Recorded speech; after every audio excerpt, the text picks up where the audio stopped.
Во организација на Клубот на жени при Граѓанското здружение за наше Куманово, синоќа во Занаечискиот дом се одржа трибина насловена Семејно насилство и негова превенција.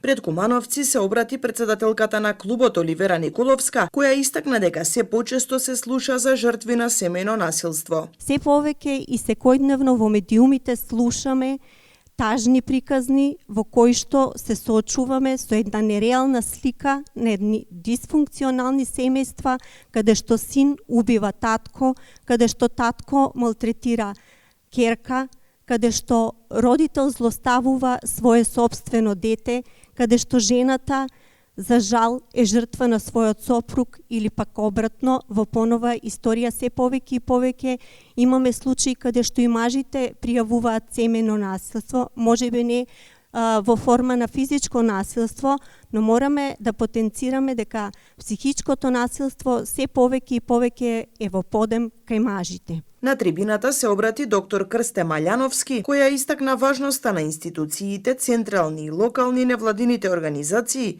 кои мора повеќе да придонесат при решавање на овој проблем. Трпените искуства од светот покажа дека итната реакција и отстранувањето на во домот на сторителот е најголемата превентива во целата ова многу лоша состојба што може да се како што се делува.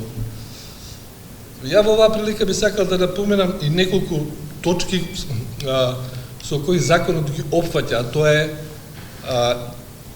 итните мерки, не знам, предпоставам дека многу од вас сте ги прочитале, итните мерки кои што предвидуваат притварање, односно затварање на сторителите од 10 до 30 дена, со тоа веднаш реакција, со дополнително одобрување од правосудните органи.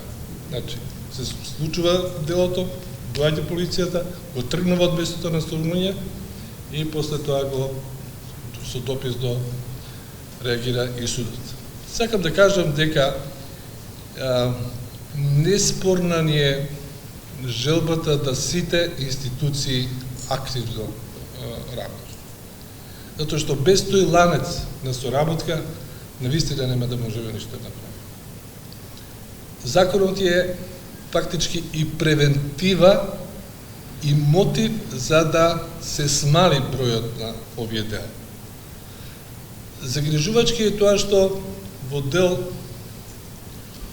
од овие сторители и од видот, знаеме оние основни 4 или 5 категории што се значи физичкото насилство, психолошкото, сексуалното, економското, се вметнуваат и други кривични дела кои се актуелни. Сајбер нападите, потоа имаме демнењето како ново кривично дело. Дела многу опфаќа, единствено што значи треба да се спроведе.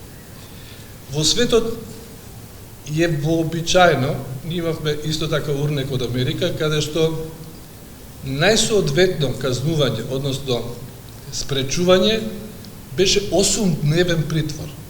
Во дебатата учествуваа и психолози, граѓански активисти, советници.